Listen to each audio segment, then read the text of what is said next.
welcome to Dive Into Reiki podcast today. I'm very excited about my guest. His name is Johannes Reindl, and I'm probably killing that pronunciation because he's from Austria. After Phyllis Furumoto, I'm not killing it? No? That's perfect. Oh, perfect. Thank you. So he's actually now the successor and the lineage bearer from the Usui Shiki Ryoho after Phyllis Furumoto's passing. As I mentioned, Johannes lives in Austria. He learned Reiki in 1995, met Phyllis in 2001 in Germany, and eventually he became Phyllis' student and was initiated by her as a master in 2017. Thank you so much, Johannes, for joining us. Thank you for the invitation. And I was mentioning you the short bio with no weird names for me to pronounce, because I always I start mispronouncing anything. So thank you so much. So I always ask the same question to everyone coming to the podcast. And what was your first contact with Reiki? When was the first time you heard the word or experienced the practice? Well, the first time I had heard the word might not have been the same time when I got first in touch with Reiki. It was in the late 80s, I guess. A very close friend from my parents. She was practicing Reiki at that time. I think she was a second-degree student. And whenever I was with her, there was something special when she touched me, right? And maybe it could have been also something else, because we always felt very, very close.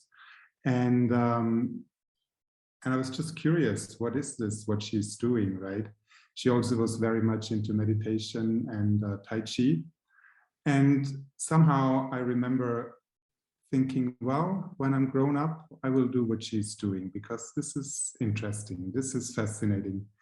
And another few years later, another very close friend from my parents, she's a Reiki master. And there I think more or less heard the first more about what Reiki is. And I got my first formal treatment, so to speak. And yeah, I thought, well, that's it. That's what I want to do. And then 95, I took first degree. And as for many of us in the Reiki community, it was, so to speak, love at first sight. And I continued practicing. That's basically very simple, very easy. But I love that what attracted to you was that presence of this friend, right? It was her vibe, her presence that was so good and compassionate. I think sometimes we're so fixated in the hands, and actually it was the presence and then that touch that moved you, but yes. It wasn't exactly in a session, right? I love that. Yes, exactly. It was just being with her, always was and still is always a very important time for me. And I think this has also had a lot to do with the trust I had in her. And somehow things were very easy, right? I love that. I found the word Reiki on Google. It wasn't as warm or easy to begin with. So I love that. And then obviously you met Phyllis. And for those of the people watching or listening who don't know who Phyllis Furumoto is, she was basically the granddaughter of Hawayo Takata, and she was the bearer of the lineage. And then that lineage, you are now the bearer. So can you explain a little bit what the office of Grandmaster is and your role as lineage bearer? Sorry, that is difficult for me to say with a Spanish accent, so people understand. Well, I will try to do my best. As taking over this role from Phyllis Lei Furumoto had come to me very much as a surprise. And this is now more or less, 3 years now. I'm still in this process of finding out, what is it? What is my role, right? Exactly that question. What does this mean? What is it that I'm holding? What is the work of the office of the Grandmaster? So I try to answer this question in a way, connecting with myself when I was not the lineage bearer yet, and in a way of where I am right now. So Phyllis Lei Furumoto had become the successor to her grandmother in 1980 when her grandmother died. And together with Paul Mitchell, a student also of Hawayo Takata and Reiki Master, she formed together the office of the Grandmaster, once as a business entity to organize and to hold their seminars and workshops they were leading all over the world, but also as an energetic entity for her work as lineage bearer and grandmaster, and for Paul's work as head of the discipline. When I look back, when I had been a first and second degree student, for me the office of the grandmaster always was a place to connect and to, well, actually the first place to connect when it was about Reiki in my form of practice that I'm practicing and now teaching and holding. And it was the place to not only connect with Phyllis and Paul, but with that community who made a commitment to this particular form of practice. Phyllis Lei Furumoto and Paul Mitchell also defined this, this particular form of Reiki. I know there are many wonderful forms of Reiki around the world, which is beautiful and great that we have so many different flowers in this Reiki garden, so to speak. And Phyllis and Paul were very clear and very committed to define what is this form of practice, what is the practice about. So for me, this always was the number one place with my questions, with my wonderings, with my uncertainties maybe. And they offered, since 2008, I think, they offered OGM retreats, so retreats for the office of the Grandmaster, who all those of the community came together to explore questions. They're bubbling in the community were wondering, and together with the community, Phyllis and Paul not only gave answers, but supported the community to find answers together. That's so in that sense, for me, the office of the Grandmaster and to connect with them always was kind of a Reiki home to me, and a place to go deeper in the practice, to go deeper in the studies, to learn more about the practice, but also to have a kind of a guided process of development, of own personal development. Phyllis and Paul also offered for many, many years, I think since the 80s or early 90s, workshop for Reiki masters, for Reiki master candidates. Yeah, so that's basically in very, very short words. I mean, we could speak here for days about this topic, but in short words, that's basically it.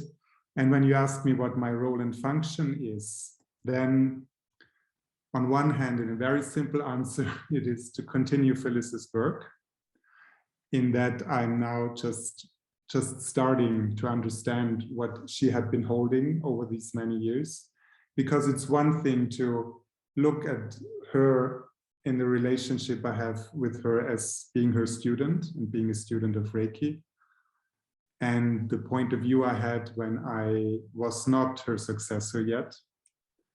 But now being in this role and continuing the work, I just see that a lot of things I have not understood before, I have not seen so far. And now I'm just growing into have a larger understanding of that role. One part I think is, and that's what I learned from Phyllis, and that's what she had been doing for so many years, to be present in the community, to be a still point for the community and for the practice, and to call the community together when there are questions arising, right? Not in the sense that always giving the answer, but to hold a space so that the community together can come to a deeper understanding and find an answer together. And in this role, I see, and this is what I see now, maybe in a year I would have a different answer. You're allowed to change as many as you want. I've changed my point of view like 300,000 times, don't worry. It's a good thing, actually. And in a way it is, yeah, to hold a still point for the practice, and to continue to hold the practice how I received it from her, as she did, as how she received it from her grandmother, to have a continuum and to have a continuity and a longevity of that practice throughout the generations, more or less. That's in very simple words. There is Yeah. something that you mentioned that I love, right? And this is because you have to understand, I grew up like with Disney, the Lord of the Rings, like for me, Grandmaster is power and what I love about you said, and it's very honestly similar to even offering a session or teaching students, you said, I'm holding the space and we come with the answer together. Right. And like that for me is like, wow, that is the essence of Reiki practice, even if you're Reiki 1 or a Reiki 3, or you work at the office of the Grandmaster. And I think that is very beautiful how you're expressing it. And a great lesson for all of us, even if we are the biggest Reiki master of New York City, that's our job, is just to hold the space no matter what. So I'm grateful for that. Right. And what in addition to that might be maybe important is that everyone who comes to the circle, if you want, to do these retreats or to do other encounters, that everybody's coming from their own experience and from their own understanding of the practice. And all these experiences and all these different places we are coming from are precious. There's no more or less than. And so do I. I come from my experience. I come from my experience of being a student of Reiki. I come from my experience of being taught and initiated by Phyllis Lei Furumoto. I also bring my experience, this is only 3 years now, but this 3 years of experience of being her successor and growing into this role.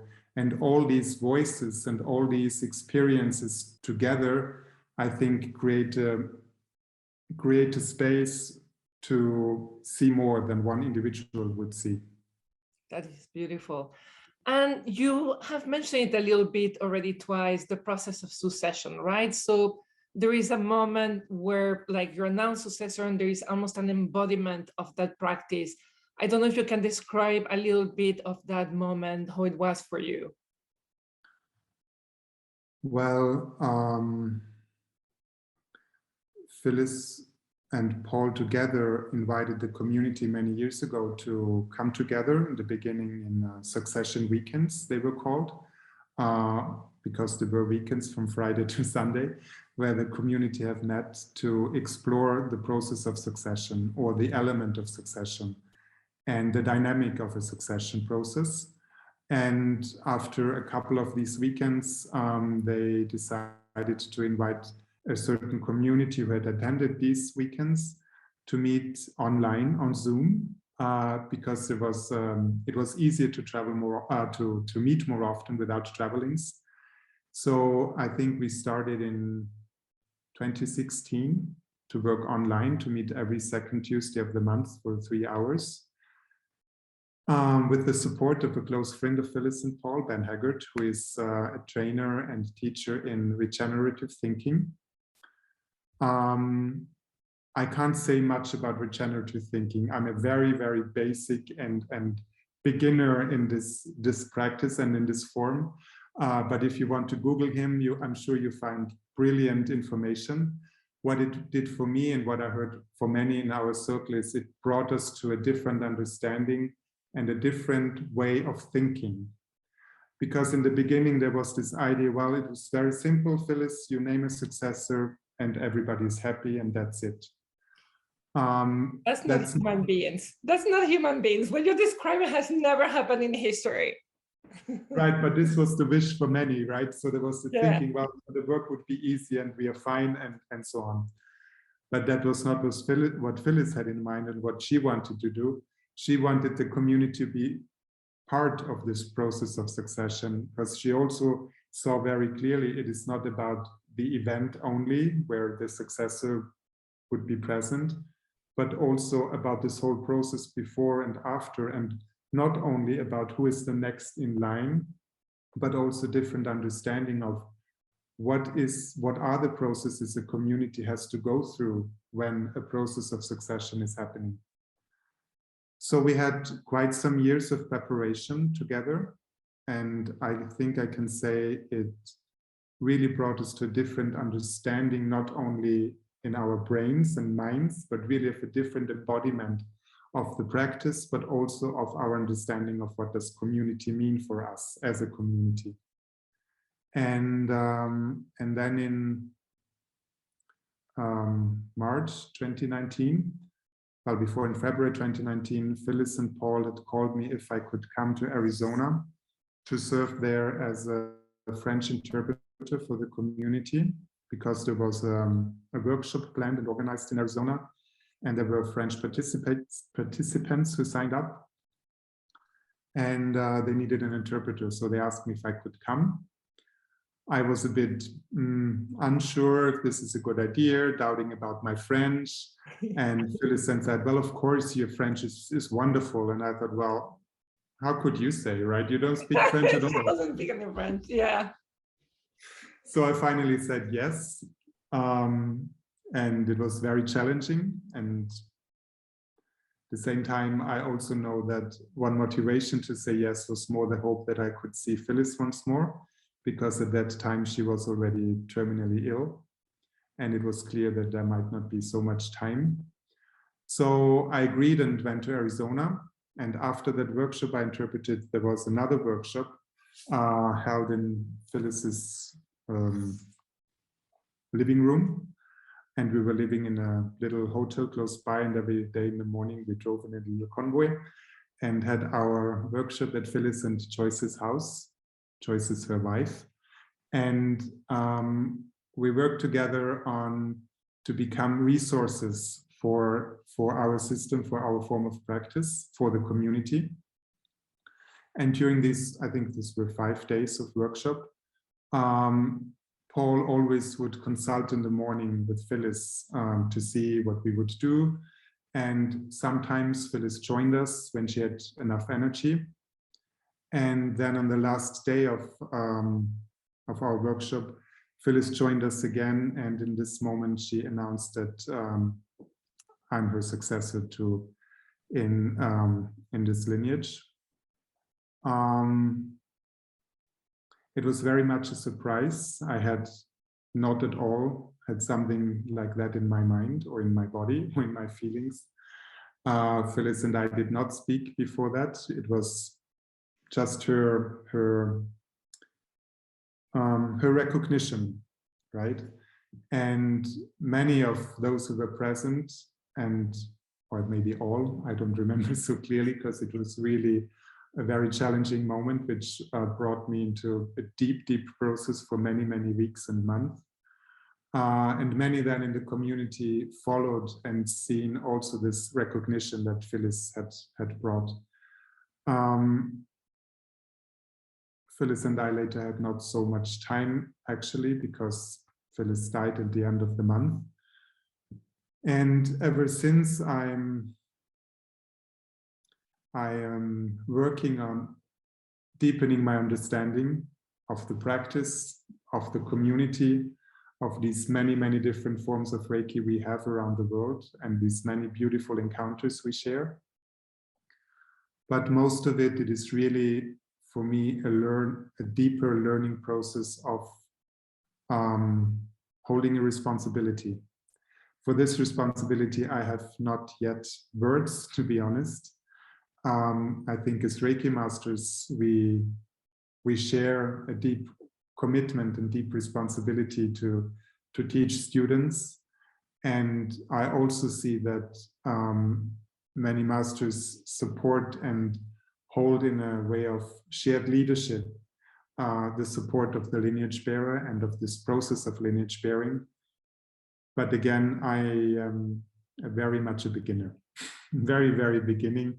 And sometimes there are many questions. I don't even understand the question. I feel a deep intuition and the deep embodiment of my Reiki practice inside myself, from which then I can answer. But very often I need more time to reflect and ask others for their support. But I think there's time to grow into. And yeah, Phyllis shared and said that she feels that she had prepared me unconsciously over many years. Looking back, I can see now moments which could have been this preparation, or which might be this preparation she thought of. At the time, I did not understand it because at that time I was a master candidate preparing with her. So at that time, everything what I received as teaching from her went to this place while I'm going to become a Reiki master, right? So it was also a very challenging time because on one hand, preparing with my master for my own mastery, and at the same time, parallel to prepare in this succession courting, to prepare for that day when my master no longer will be there. So it was a deep tension in my body and in my whole being for these two processes. Now looking back, I understand deeper what was there going on, maybe in a hidden place. And I think it was good the way it was. That's beautiful. Thank you for sharing that. And there are two things I love. First, how you really talk about embodiment, right? That practice bringing all that inside the body, not out there. And the other thing that struck me very much is I know we have to drop the ego, but the reality, a lot of us, when we're feeling insecure, when we don't know, we actually go harder. We don't soften and ask for questions. And I find that a beautiful teaching for all of us, no matter how much you practice. And because you said it, everybody has a very different experience. You're not going to have all the answers. Someone may have because their path was different. So that humility, or I don't know if that's the right word in English, but to be able to say, I have a deep knowledge, but I can still access all my community. Like, I think that is a very beautiful thing. And it is good to remember as well, even if you're not in your position, but in every position in the community, right? It's okay not to have all the answers. It's okay not to have all the answers. And not only that, I think it's wonderful not to have an answer. I remember what I enjoyed so much and loved so deeply very often when Phyllis in a circle heard a question from someone and she was deeply listening. And maybe after a while she would say, good question. I don't know. And with this I don't know, she opened a door to what we call the unknown and started a circle of exploring deeper with the person who had asked the question, with all the others, and go deeper and sometimes finding deep treasures, right? But to open ourselves first to, I don't know the answer. And to open that door to some deeper potential which is there and not go to automatic and give an answer, right? I think this is something I learned from her, and sometimes I find myself that I can start doing this, but it needs practice, and I also see it needs patience, and it needs also deep trust into this unknown. And I think, well, this is something I'm not, or we are maybe as a community and society not so much used to say, I don't know. I mean, when we go to school, right, and the teacher is asking you a question, your examination, you say, well, I don't know.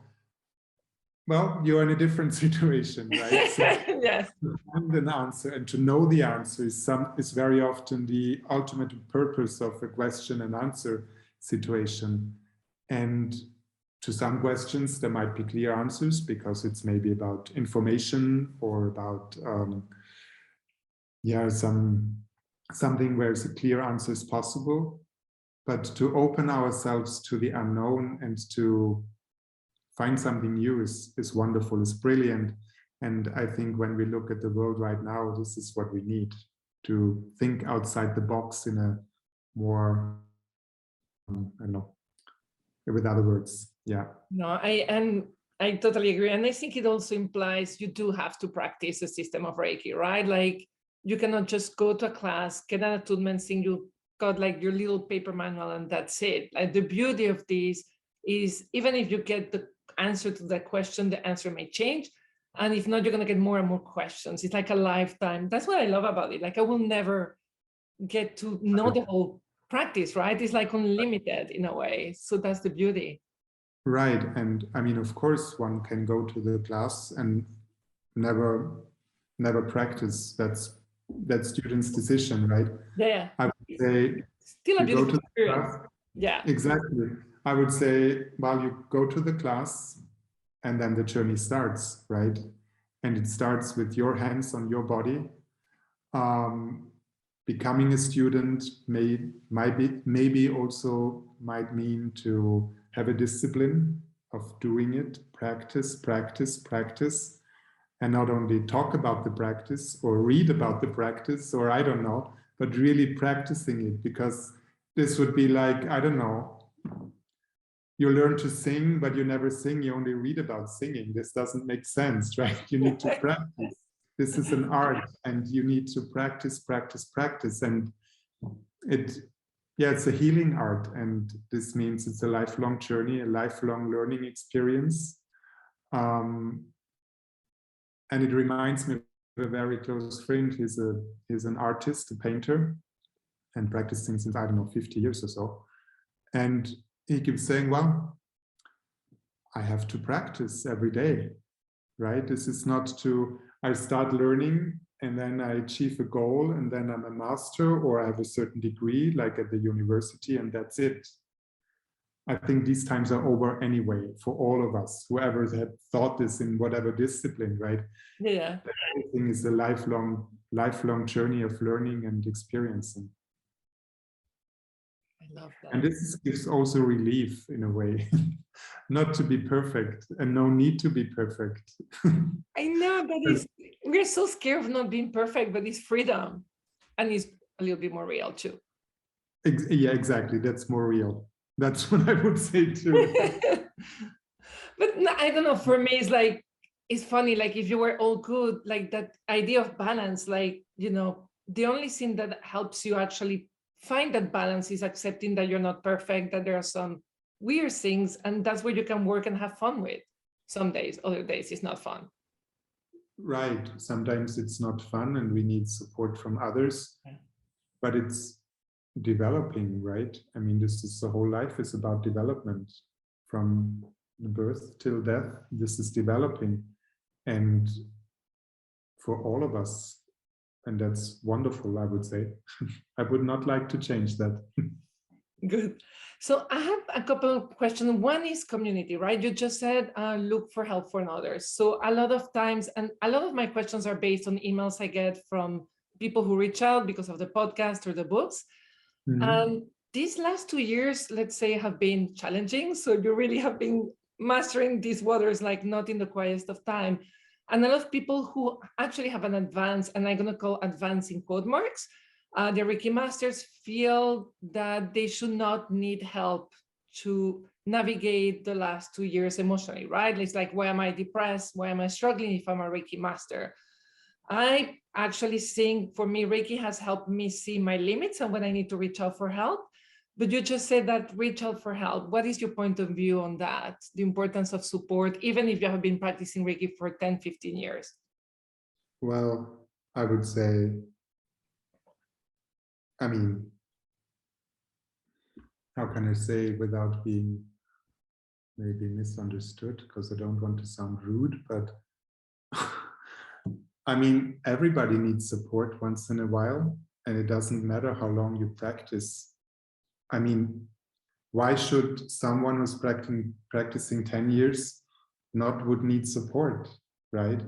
And not even that. I mean, I go regularly to my Reiki treatments, to receive Reiki treatments, also in good times, right? When I don't need the support, because it's beautiful, because it's wonderful, because it's the best thing I can do to my body, to myself, right? That's why I do this. And I mean, these last 2 years had been a challenge to everybody. Yeah, it's major. I mean, how could you not feel, I don't know, depressed, helpless, sad, missing your friend's family because social distancing didn't allow to meet? I mean, I'm just wondering, how could we so fit survive this time, right? I mean, and in this time, it was even more important than in the good times, so to speak, to reach out to each other and to say, hello, I need support right now. Please, can you help me? And I mean, of course, we are living in a society where it's a lot about me, myself, and I. and to be most independent and to be most successful so that you, I don't know, be part of the survival of the fittest. But honestly, that will not work. It doesn't work for a long time. You get ill, you get sick. How could you not get sick? I mean, we human beings are created to be in community. And maybe we have forgotten that, or maybe we have created a place where we think we can be independent and live alone and don't need each other.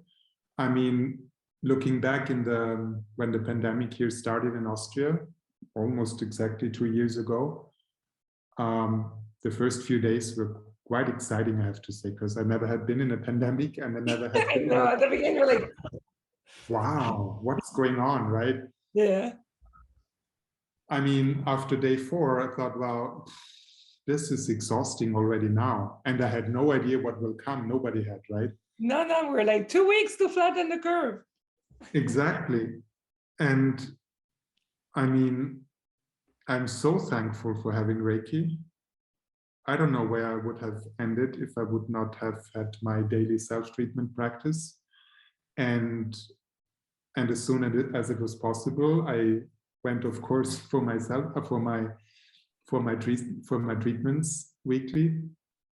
And then there were many questions. What do we do now as a community, right? We can't travel, we can't meet.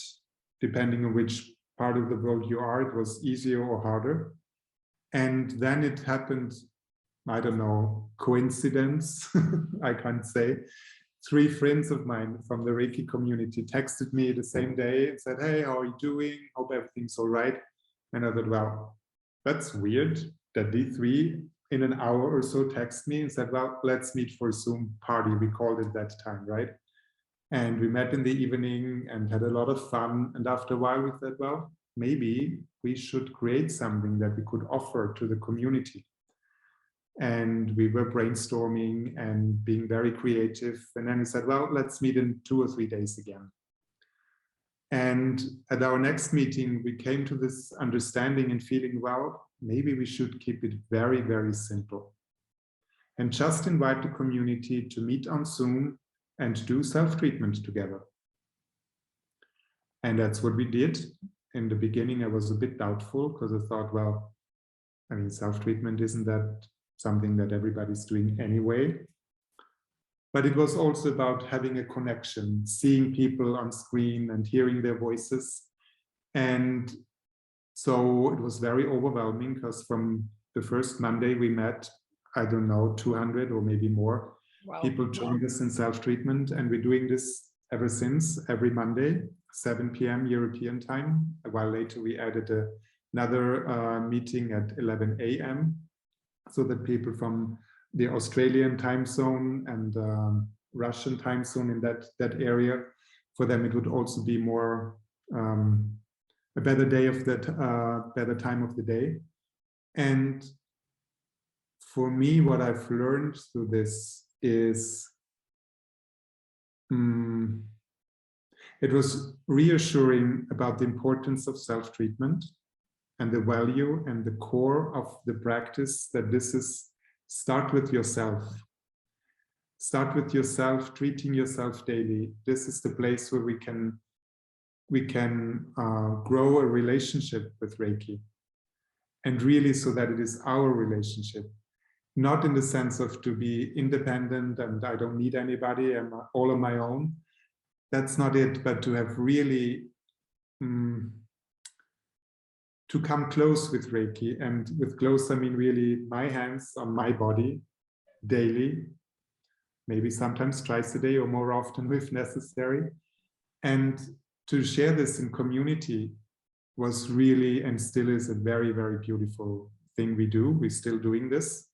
Since February 24th, we're doing this now daily. This had come due to the war in Ukraine.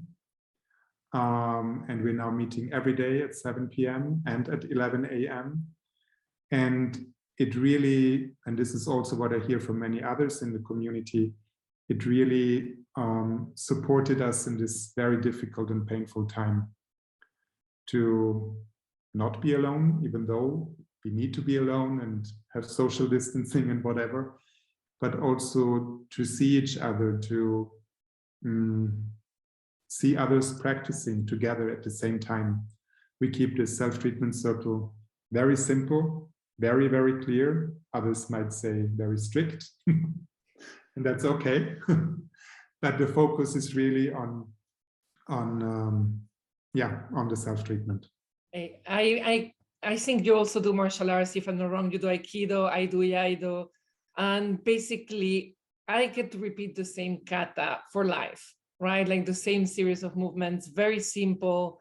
And it's a little bit of a similar thing, but the more you practice, the more depth you have. So I think sometimes we want to add so much, but when you keep it strict or simple, but again, that's very Japanese too, so that's okay. Yeah. And repeating every day, and again, with that interconnection with others, is when we really go deeper into our practice. And that leads me to my next question. So I heard you talk about Aikido martial arts and that thing about cutting sharp and center like a sword, right? And I was like, how can that be associated with our practice, right? How can we make our practice sharp in a good way and focused and centered? Yeah, sometimes I do ask questions that are weird. You don't have to answer. No, it's not about weird. It's a wonderful question. I mean, my Aikido practice and my Aikido practice is, again, I'm a very, very beginner student. I've learned Aikido from Paul Mitchell. I don't have any Dan, I don't have any degrees in that. We meet once a year for 6 days, sometimes twice a year. What brought me to Aikido was actually, I felt very insecure. I was 18 and I felt physically very insecure. And to come to Aikido was really, wow, an opening, right? And it also, over the years, it brought me to I'm going to say, not different understanding, but it supported me in my Reiki practice. Again, in the simplicity, the physical part in it. And when you ask me about the sharpness, like the sword, right? In Reiki is, well, I would quote Hawayo Takata, who said Reiki comes first. And I think when we make a clear commitment, and I know, I mean, about these topics, we could have a workshop for, I don't know, weeks. I know. Yeah. It's very challenging to be clear in words in a short time.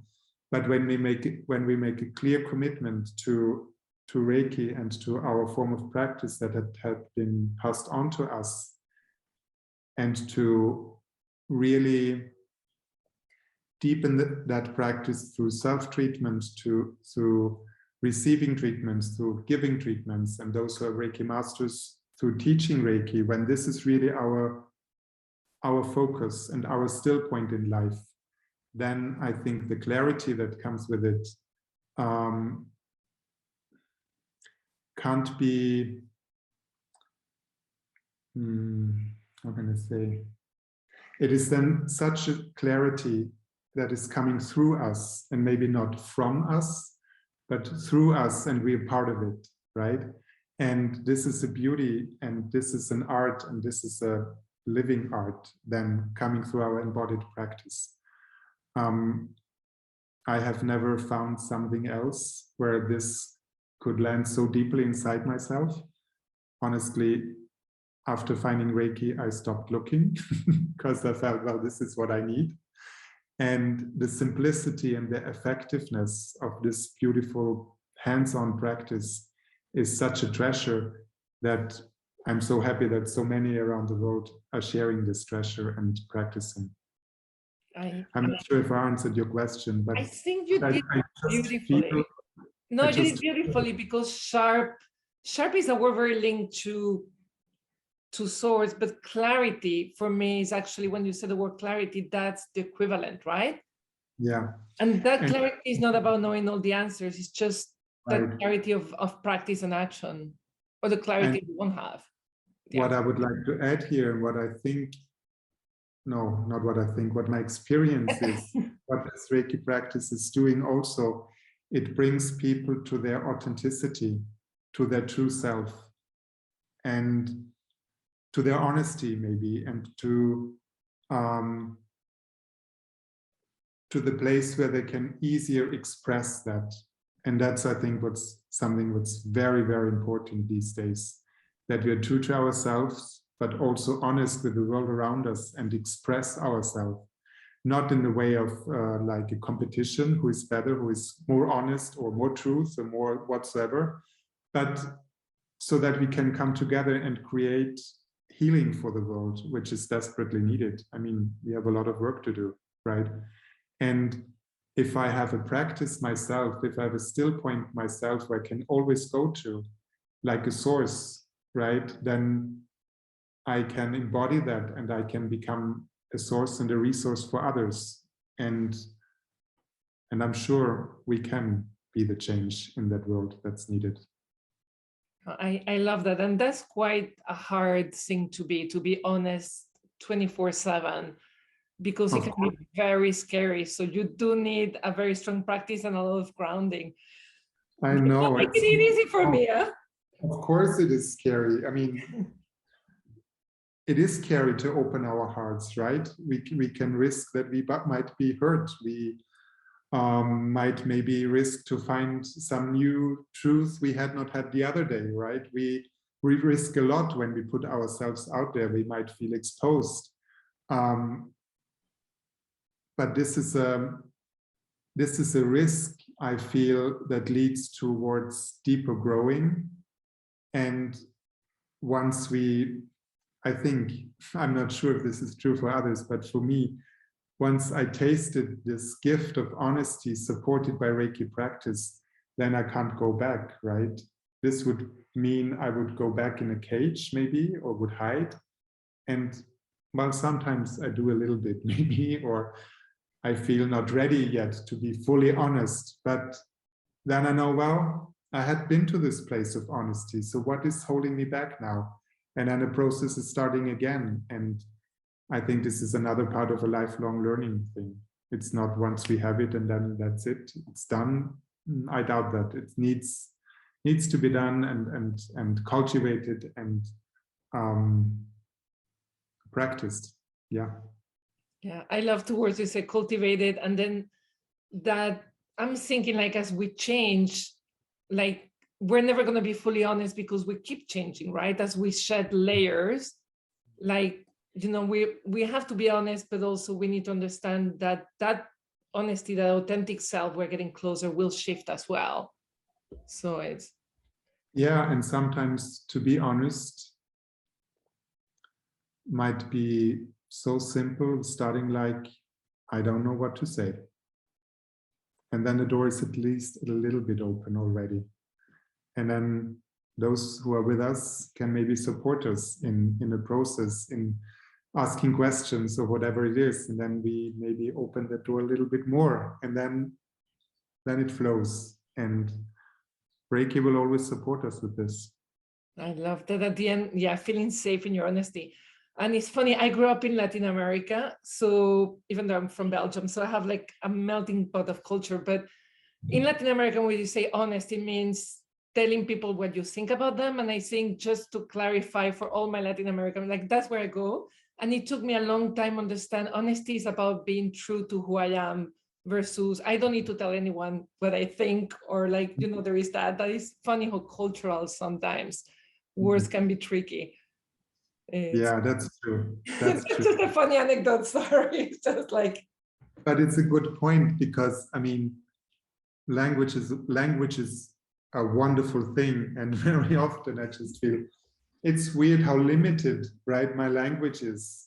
I mean, I'm happy to speak different languages, but very often it's like, well, even in my first language, like, yeah, that's a good word to use, but I'm not sure if this is really accurate. And actually, if one word, we could have, I don't know, a day conversation to really speak about the same.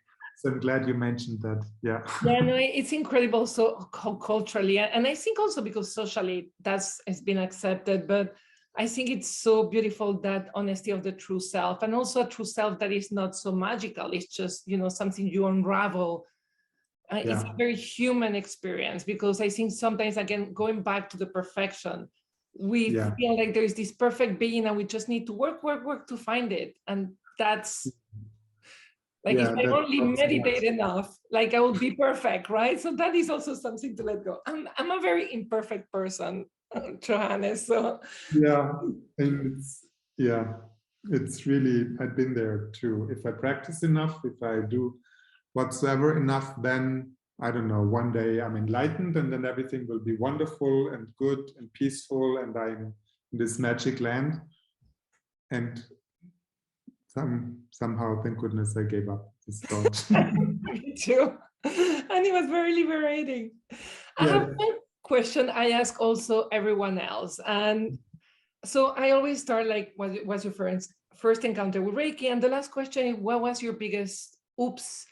Or like, I'm going to say mistake with quote marks, something that actually was kind of an oops, but gave you a big, big lesson or insight into the practice. I mean, there is one that's a very interesting one.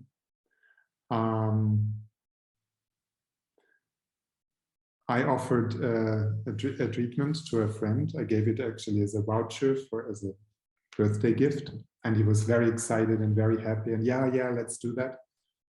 And so we met, and I shared a little bit, and he already knew a lot what I'm doing and what I'm practicing. And so I shared a little bit in the beginning, and we made it comfortable and started the treatment. And I think after 5 minutes, he said, no, stop, that's too much. And I was like, what do you mean? So no, I don't want this. Stop it, please. And, okay. And then, of course, I stopped and I accepted that, no doubt. And then we went for a walk and we talked and about his experience and his feelings. And it was so interesting for me to hear someone saying, no, this is not what I want. Even though he first totally agreed and was happy that we do that. And it was this very, how can I say, challenging moment to be with that situation, right? Because I thought, well, what could happen? And he said, well, it was too intense, it was too strong, it was no way, this was way too much for me. I did not expect that. And it was a good conversation, and I learned a lot with this. But so far that time I had not an experience of someone saying, no, this is too much, right? And I think about this very often, especially when I hear ideas, what we all could do with Reiki, send distant treatment to our political leaders, etc., without asking, which is already a little bit weird for me. And just to accept someone saying, no, thank you. Thank you for your offering, but no, I don't want that. That was very intense, very powerful, and very, very supportive for my practice. To understand that Reiki is for everyone, but not everybody wants Reiki, and that's totally okay. There's nothing wrong with that. So that's the first thing that comes to my mind. And another lesson I feel always when I treat someone else or when I teach a class is that I see, to a certain extent, my responsibility, of course, is that I do the treatment as I've been taught and as it is my practice, and I teach in the way I've been taught and as I understand it. But to a certain extent, my responsibility has an end, right? From a certain point, Reiki is taking over because it's about Reiki, and Reiki comes first. This is what it's all about. And Reiki is guiding the process in this person, in this whole being. And then sometimes to be with someone with the process which is going maybe first more painful, more in this changing process, and where maybe healing or relaxation is not so close to see at the beginning. And then not to let go and to continue to be present and support this person in the process, I find not only challenging, but so beautiful to see that Reiki is doing the work. I'm just the servant, if you want, or I'm just the channel for this. I'm not doing the work, basically. I'm doing very little in a way. And Reiki is doing the work with the person receiving Reiki, and which is then challenging or interesting when someone's saying, oh, thank you so much for your support. And I feel, well, it's not about me. Thank Reiki if you want, but I've done very little. I just offered my time and my hands and maybe a little bit of my experience, from which I then answer maybe questions sometimes, but to remain in this place of, it's not about me. And I'm totally part of the process, and I'm totally invited to be part of this. I find a wonderful relationship in all of this. Thank you for sharing that. And I think actually it's not about me. It's a great sentence to apply for most of our lives as well, beyond a session, right? Because we take on so many dramas that are not even us. It's a good reminder. It's a good reminder, and on the other hand, not to forget, it is all about us, right? Yeah, exactly. Our responsibility, it's both. And to know when is which, that's the challenge. Well, that's where like I still get probably 9 out of 10 wrong, but at least sometimes I get 1 right. So I'm like, it's advantage. But at least it's funny. Like that's many. Hey, it's incredible. But I love that last ad. I've been loving your ads. Very clear. So I have a drawing for you. And so the drawing came when you sent me the email last week, like it's for next week. I'm like, oh, great. So I had it actually in a concert because I'm like, I don't know him and whatever. I went to a concert and this image came clearly to my mind. And so can you see it well here? So wow. It's so basically, well, that's a human being. I couldn't do a face, and now the more we talk, the more I understand why there is no face in it, but it's basically sun and the moon in your heart doing non-duality, and then same represented with earth and heaven. And there is this person in between, and the thing that came to me when I thought of the drawing, even was it was a Billy Joel concert, so I don't know how that came there. It was a person whose mission with no ego. So it wasn't a non-duality enlightenment go to woo-woo land. It was a person who could drop their ego to bring people together. So that basically is the drawing. And I'll be sending it to you. I'll be asking you for your address. Oh, wow. Beautiful. Thank you. No, thank you. I really enjoyed doing that drawing. It was a beautiful experience. And that's the taste of you I got from that email. And I think it's actually pretty accurate with this beautiful conversation. So I really, really appreciate your time and you or you into quote marks, not you, whoever it is. Thank you so much. It was such a joy to have a talk with you. I mean, we never met before, right? Nope. Just click and boom, the window opens and here we go. I know, it's very wonderful, very beautiful. I really appreciate that you were so open with me. And before we end, is there anything you want to add that I may not have asked?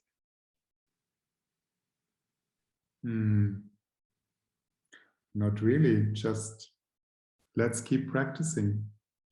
That's again the best addition ever. Johannes, thank you so much. Thank you.